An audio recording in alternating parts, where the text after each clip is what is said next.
بسم اللہ الرحمن الرحیم اللہم صلی علی محمد وعلی آل محمد کما صلیت علی ابراہیم وعلی آل ابراہیم انک حمید مجید اللہم بارک علی محمد وعلی آل محمد کما بارکت علی ابراہیم وعلی آل ابراہیم انک حمید مجید۔ بسم اللہ الرحمن الرحیم۔ نمبر 35، اے بیٹا بہت پیٹ بھر کر کھانا نہ کھایا کر۔ حسن رحمۃ اللہ کہتے ہیں کہ حکیم لقمان نے اپنے بیٹے کو نصیحت کرتے ہوئے کہا، اے میرے بیٹے پیٹ بھر کر بار بار مت کھا، اگر ضرورت سے زائد ہے تو اسے کتے کے سامنے ڈال دے تو یہ تیرے کھانے سے بہتر ہے۔ آدمی کو زیادہ نہیں کھانا چاہیے کیونکہ زیادہ کھانے سے جسم تندرست نہیں رہتا اور پیٹ میں طرح طرح کے جراثیم پیدا ہوتے رہتے ہیں، اور ضرورت سے زیادہ کھانا اسراف بھی ہے، اور اس سے اللہ تعالیٰ نے منع فرمایا ہے، کلوا واشربوا ولا تسرفوا انہ لا يحب المسرفین۔ سورۃ الاعراف آیت نمبر 31۔ تم کھاؤ پیو اور اسراف نہ کرو کیونکہ اسراف کرنے والوں کو اللہ پسند نہیں کرتا۔ آپ صلی اللہ علیہ وآلہ وسلم کا ارشاد ہے، دنیا میں لوگوں میں زیادہ کھانے والے قیامت کے دن لمبی بھوک والے ہوں گے۔ اگر انسان زیادہ سے زیادہ کھانا چاہے تو اس کی مقدار پیٹ کا تیسرا حصہ ہے، جیسا کہ حضرت مقدام رضی اللہ تعالیٰ عنہ سے مروی ہے کہ رسول اللہ صلی اللہ علیہ وآلہ وسلم نے فرمایا، آدمی نے اپنے پیٹ سے برے کسی برتن کو نہیں بھرا، ابن آدم کو چند لقمے ہی کافی ہیں جو اس کی کمر کو سیدھا رکھیں۔ تو اگر اس نے ضروری ہے زیادہ کھانا ہے تو ایک حصہ کھانے کے لیے اور ایک حصہ پینے کے لیے اور ایک حصہ سانس کے لیے کرے۔ بہاوالہ مستند احمد۔ اور بالکل نہ کھانا یہ بھی ظلم ہے کیونکہ بدن کا حق ہے کہ اسے کھلایا جائے اور نہ کھلانا بدن کی حق تلفی ہے، اور یہ اسراف ہے جیسے کہ بعض صوفی لوگ کرتے ہیں جو کئی دن تک کھانا ہونے کے باوجود بالکل نہیں کھاتے اور اسے عبادت سمجھتے ہیں، حالانکہ یہ سب نبی صلی اللہ علیہ وآلہ وسلم کے طریقے کے خلاف ہے۔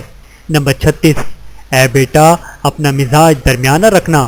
حسن رحمۃ اللہ کہتے ہیں کہ حکیم لقمان نے اپنے بیٹے کو نصیحت کرتے ہوئے کہا، اے میرے بیٹے تو اتنا میٹھا نہ ہو جا کہ تجھے نگل لیا جائے اور نہ ہی اتنا کڑوا ہو جا کہ تجھے پھینک دیا جائے۔ بہاوالہ بہقی فی شعیب الایمان۔ نمبر 37، اے بیٹا علماء اور حکماء کی ہم نشینی اختیار کیا کر۔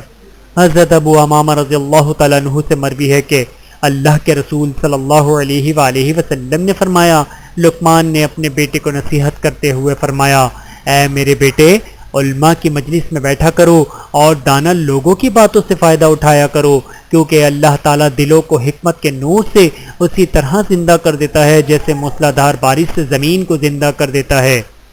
نمبر 38، اے بیٹا اپنی زبان کو قابو میں رکھنا۔ موسیٰ بن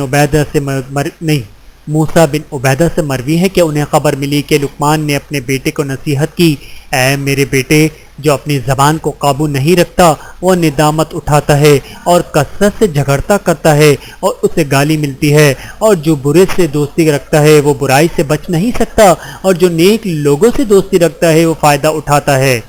بہاوالہ بہقی فی شعیب الایمان۔ نمبر 39، اے بیٹا اپنے عملوں کو ریاکاری سے پاک رکھنا۔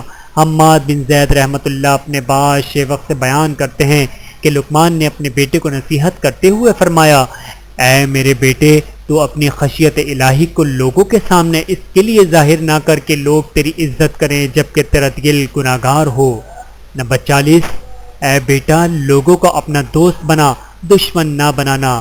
بشر بن رافع رحمۃ اللہ بیان کرتے ہیں کہ لقمان نے اپنے بیٹے کو نصیحت کرتے ہوئے فرمایا، اے میرے بیٹے دوست 1000 بھی بنا لے تب بھی تھوڑے ہیں، مگر دشمن ایک بھی نہ بنانا کیونکہ وہ ایک ہی بہت ہے۔ اللہ تعالی ہم سب کو عمل کرنے کی توفیق عطا فرمائے، آمین ثم آمین۔ ویڈیو دیکھنے کا بہت شکریہ۔ مزید ویڈیوز دیکھنے کے لیے ہمارے چینل کو سبسکرائب کریں۔ اگر ویڈیو پسند آئے تو لائک کریں۔ اچھی بات کو دوسروں تک پہنچانا صدقہ جاریہ ہے۔ جزاکم اللہ خیرا کثیرا۔